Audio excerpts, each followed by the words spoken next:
So these last few videos that I've done are the first videos that I've actually started to outline what I want to talk about next in terms of wrapping up this portion of how I want to frame my experience.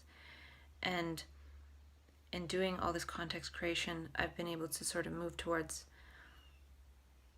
not taking meds, which allows me to reframe things in a different way. And I'm feeling like at some point I will just speak about things in a more spiritual context. And I came across an article online that outlines and summarizes exactly how I feel about it. So I'm going to do a video extrapolating that a little bit because I've touched on some of these things and maybe more than I remember, but I haven't really emphasized them as I think I was talking more about perception and how the brain works, and then maybe it moves into working in a spiritual way. But I don't want to go into that too much right now because I want to wrap up these other things. And something I want to share today is actually a video that a friend of mine took of me when I was in full-blown psychosis. And it actually could be reframed. I could possibly do a video reframing it, and I will. What I'm going to do, I feel, is put the video into this video and then put sort of commentary of what I was experiencing inside and maybe commentary related to reframing that and what it really feels like inside. So I look like I'm not doing very well, obviously, but inside I was experiencing different things. And what happened was I was off my medications at that point for about 3 weeks, and that was with the help of a psychiatrist. But it seems like my psyche went into another healing crisis, or you could say psychosis, but stuff was coming into consciousness to be reorganized and healed. And I felt like when I woke up, I jumped out of bed and I basically made a beeline for the kitchen. It's sort of like the feeling of hanging on to a ticking time bomb and trying to find somewhere to throw it that is not going to blow up in your face. And you know you have 0 seconds or 10 seconds or 20 seconds, but it's going to blow up and it's probably going to kill you. And that's how it felt in my urgency to run towards ending my life. And it was so scary because I woke up from a complete sleep to making a beeline to end my life. And that's the sort of thing that can happen, and it's really scary. And my friend happened to be there, a friend who was really kind at the time, and we'd only met a few weeks before, so he didn't really know too much about so-called mental illness, though I had told him about my diagnosis. So when he was supporting me, he wasn't framing it in a way of, oh, this person's really mentally ill. And so the way it unfolds is perhaps a little bit different if I was around someone who knows me as having a mental illness and thinks, well, that means I have to go to the hospital. I did end up in the hospital a couple of days later on this instance, but I think this also outlines what good support can look like, because I went from thinking I was going to die, thinking I had to end my life, to voluntarily just going back to bed and going to sleep. And when I did go back to bed, I ended up having some weird experience where my friend, he experienced me as kicking and screaming, and he woke me up. But when he woke me up, I experienced myself as just opening my eyes peacefully and in a completely relaxed state, and kind of feeling like I shook something off there, and I'm not sure what it was. And that peaceful feeling is actually the same feeling I had the day before this all started. The events leading up to a diagnosis all started. I went rollerblading and I fell asleep under a tree, and I never fall asleep outside. And when I woke up, I just felt so relaxed, like everything was perfect. And then the next day, things changed in my life, and crap hit the fan for sure. But it seems like some kind of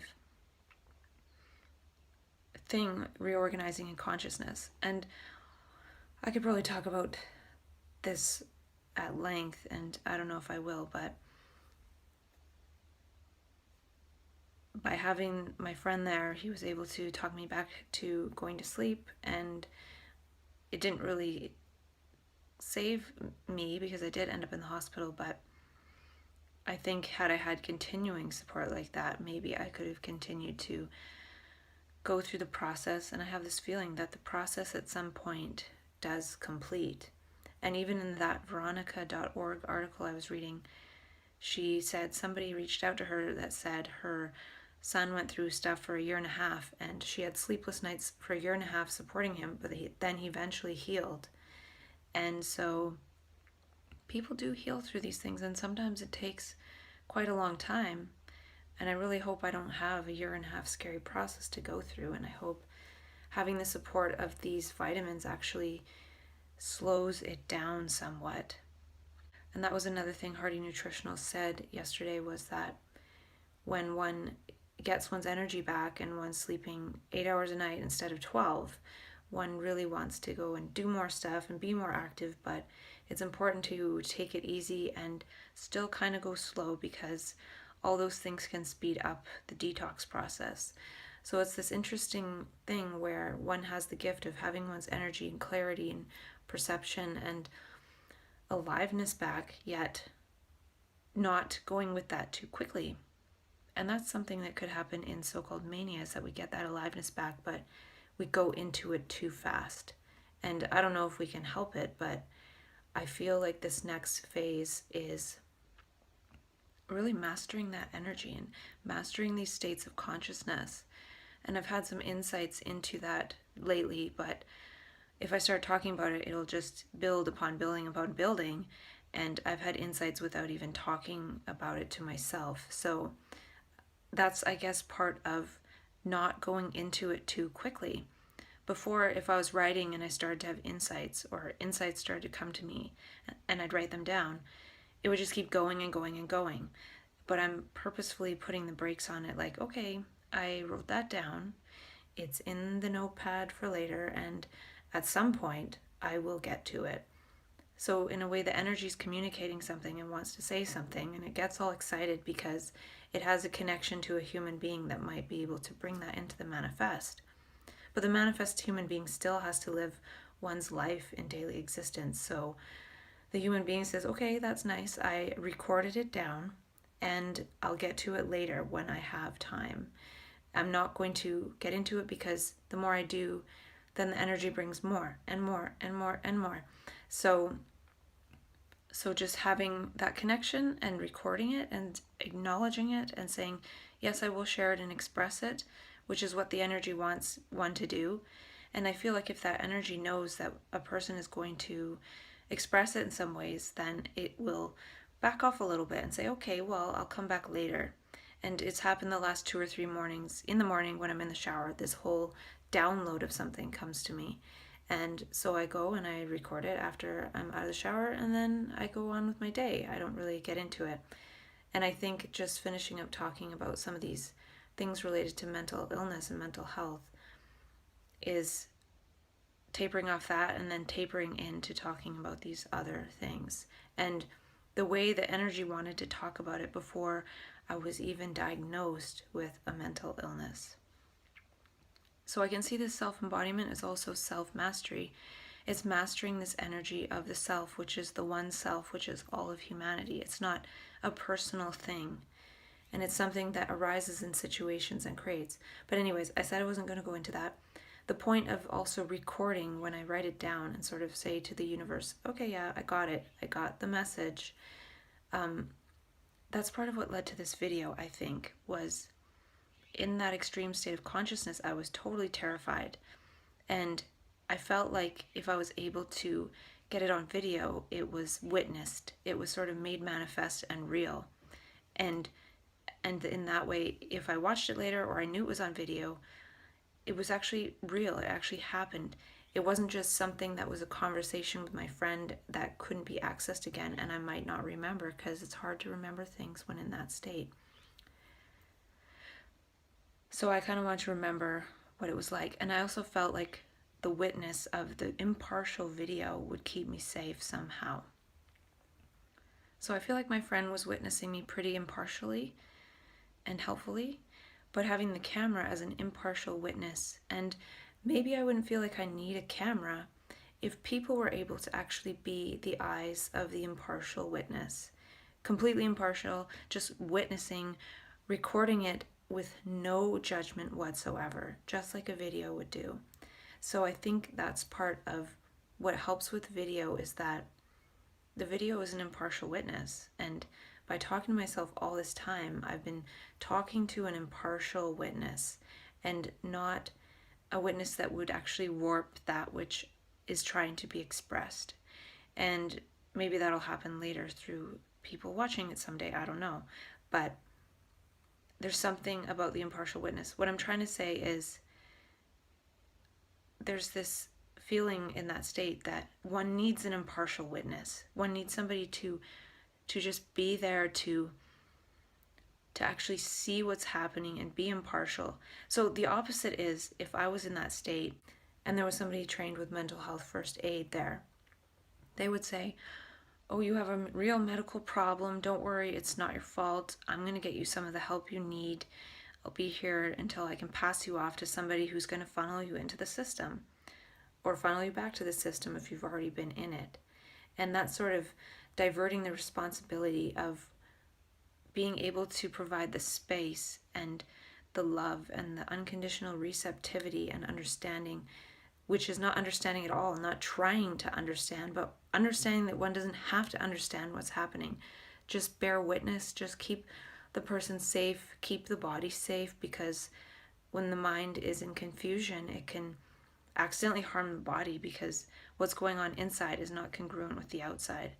So if one feels like one is experiencing death on the inside, one might actually act out death on the outside and end one's life. But it's almost accidentally, because it's just something reorganizing in consciousness, past and karma. It extrapolates even further, because when one connects with one's past trauma, it's always related to somebody else's past trauma and somebody else. So if somebody hurt me, somebody hurt that person who hurt me, and somebody hurt that person. So the immensity of that is felt. It's not just, oh, somebody called me a name. It's everything. It's so whole, and since it's consciousness and we have access to all of it, and it's energy, it's not a local thing. It's not a linear thing. It's everywhere, and we can feel that so strongly. And it's an energy way beyond just emotions and personal emotions. It's something really vast, and I think it is part of the healing process, and that's something I don't talk too much about as a healing process. But I'm seeing if I can heal that, or maybe if I'm partially healed, or I can do self-dialogue not only for self-embodiment, self-mastery, but also healing, then maybe one day I can help heal others. And not as thinking, oh, I have to, or that's something I can do, but just maybe by virtue of being healed and being whole, one has that capacity. Because what really heals is human relationship and caring and unconditional love. And if one is able to embody that, one just heals by virtue of how they are, without doing anything. And I remember that Master Dion Vimal that I studied with, he said, when you are healed, you become a healing force just by the way you look at people, or just by your eyes, or just something. I don't remember exactly. And also in terms of hand reading and palm reading, I have this little hash mark of a healer on my hand. I don't know if you can see it, but there's this hash marky thing here, kind of like a tic-tac-toe box. And it's on this card that I have in my wallet at home or something, and it's the mark of a healer. And I noticed that years ago when I learned about that, but I don't know. I'm not saying I'm a healer. I don't know even really what that means. And how can I heal when I haven't healed myself? And the point is too that now that I'm off meds, other elements might come in to be healed, and I don't know if I have the full support to go through that, but I will try my best. And maybe even if I don't make it all the way to what I would hope, it's still worth going for and witnessing through the process. So I'm grateful for my friend who was able to witness me, and Unfortunately, at some point he stopped recording, and when he did, we had a really amazing, like 2 or 3 hour long conversation before I decided, okay, I can go to sleep.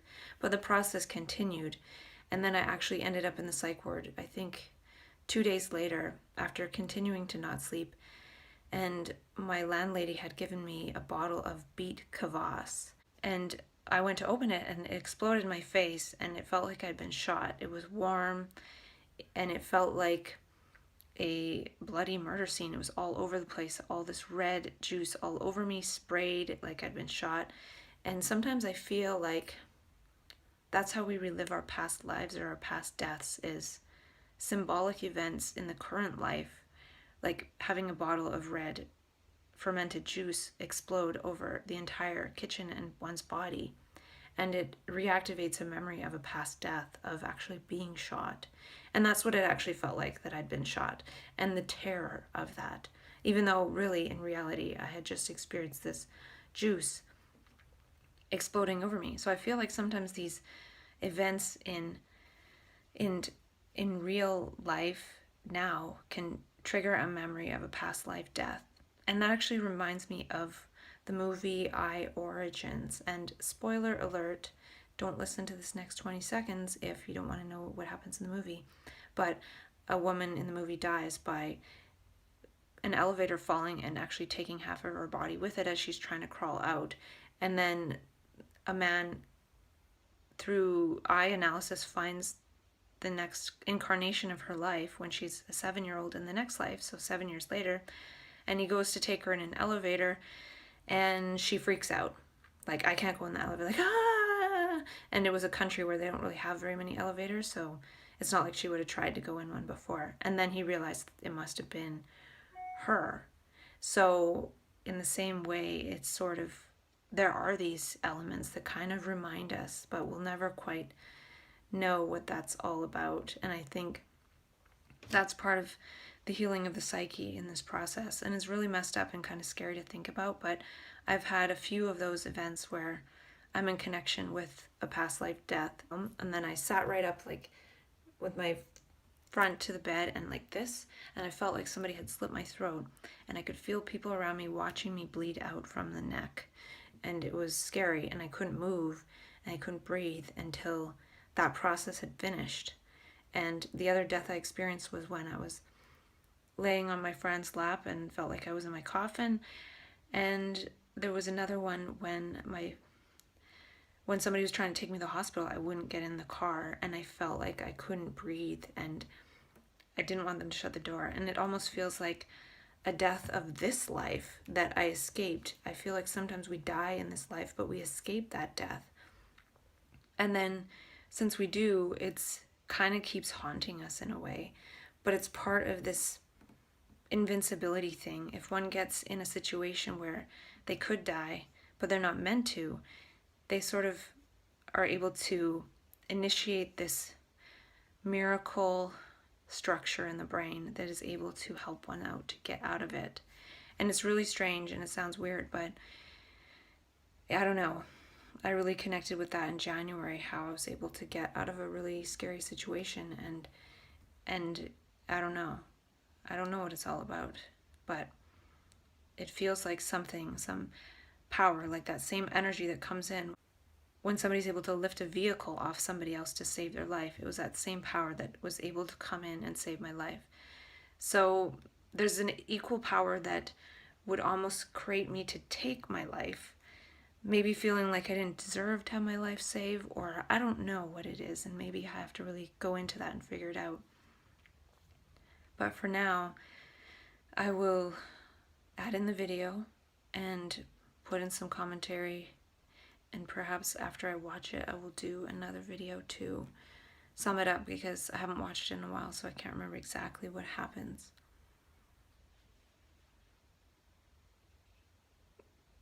And there's a few parts in the video that are long pauses of me sitting there, and I might add in some of the stuff I was thinking in the text, but I'll just leave in the length of it because it just gives a more total picture of it. And I wish the other 2 hours would have been captured, but it wasn't. So, yeah.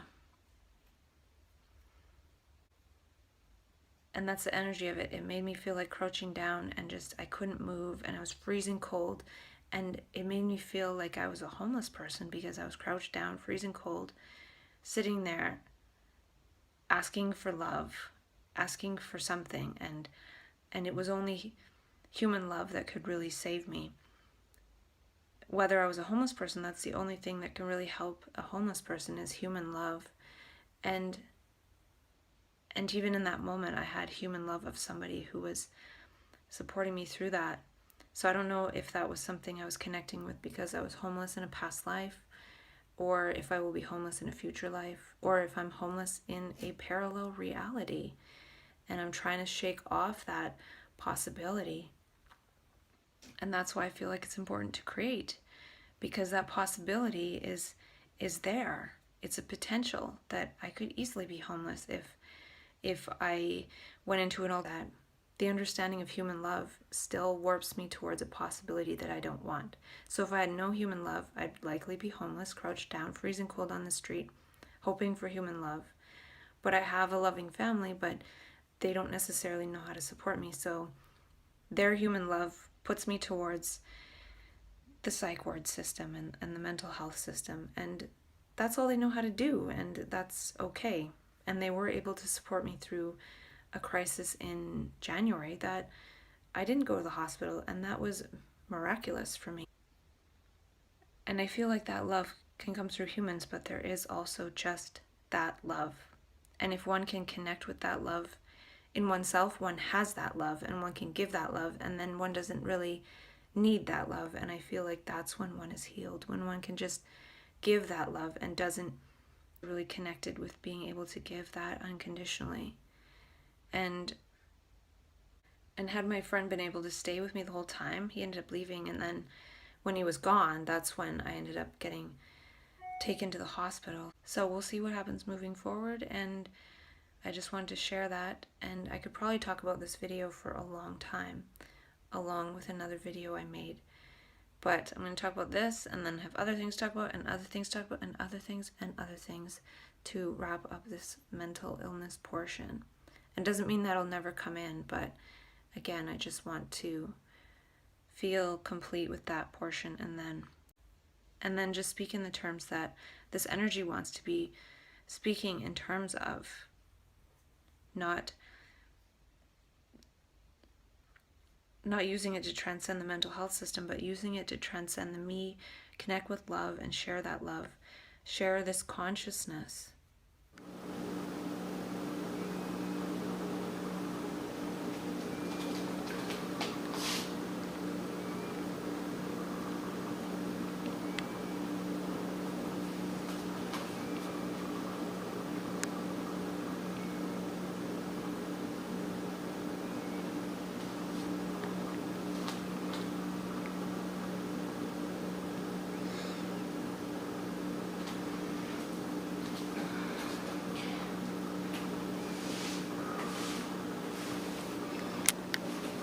Okay, I'm doing this to prove this to myself, right?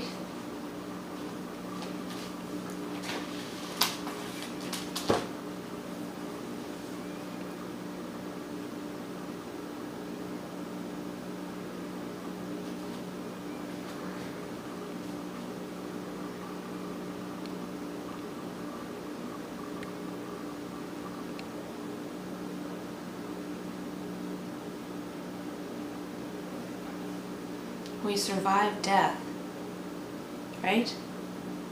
Yep.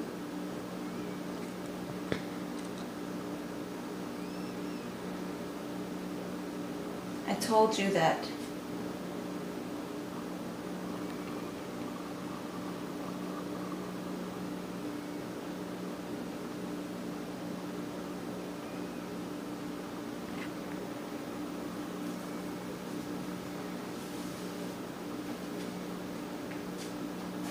we do survive death, for sure.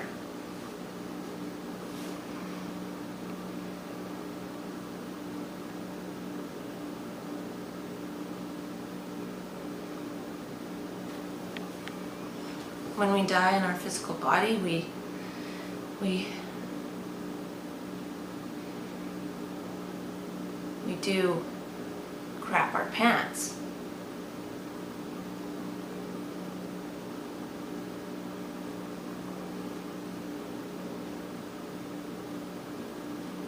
That you don't know, right?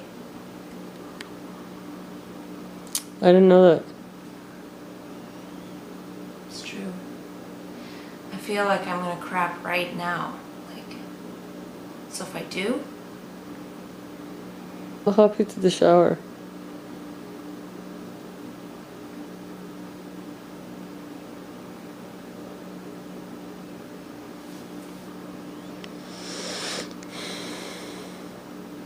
Do you need to?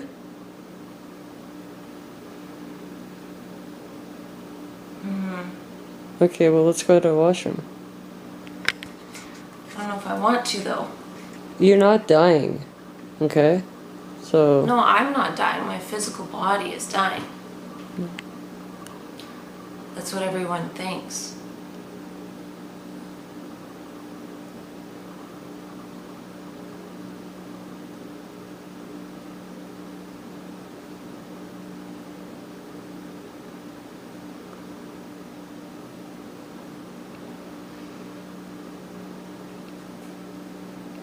But we do live on, no matter how I die.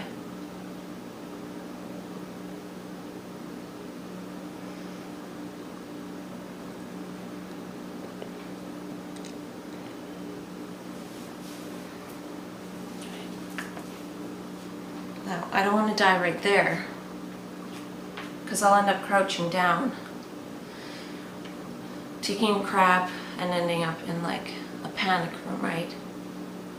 Because people think I'm like shaking and crazy, right? No?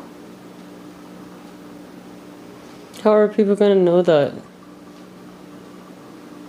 That I'm shaking crazy? Yeah. Because you're recording it right now.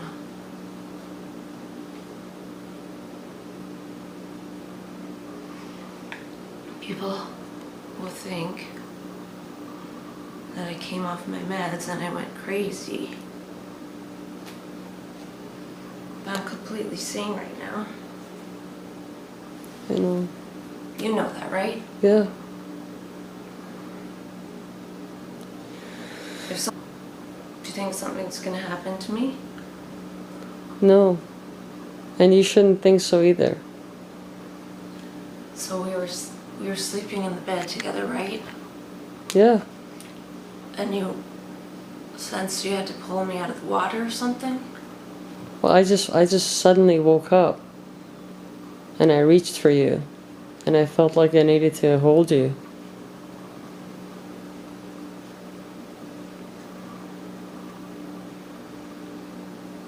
I have a story about water and drowning, but I'll tell you when I start recording. Okay, well, I think you should eat something. like what? Let's have some fruit, or let's cut the cantaloupe. Because you haven't eaten in hours. I know you haven't. You haven't eaten since I've come here, and that's too long for you. I will eat.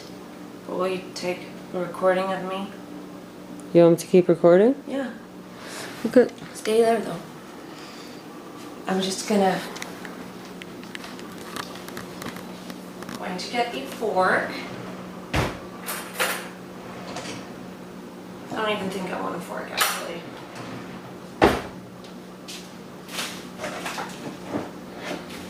I made these yesterday.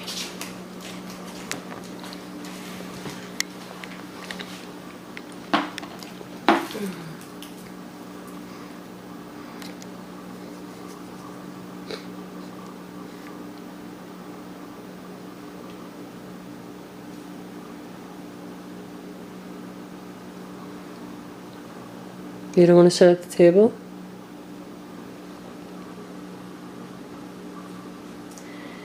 Well, no.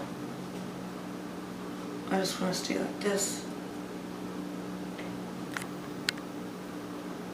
The tape was to prove to yourself that you're still alive, right? What tape? This. What do you mean? Well, why am I recording you? Just record until I figure it out. Like, are you recording? I don't see a light. I gotta go to the washroom in this bag. Let's just go in the toilet. Why? Cleaner. It's right there. Come on. Come on.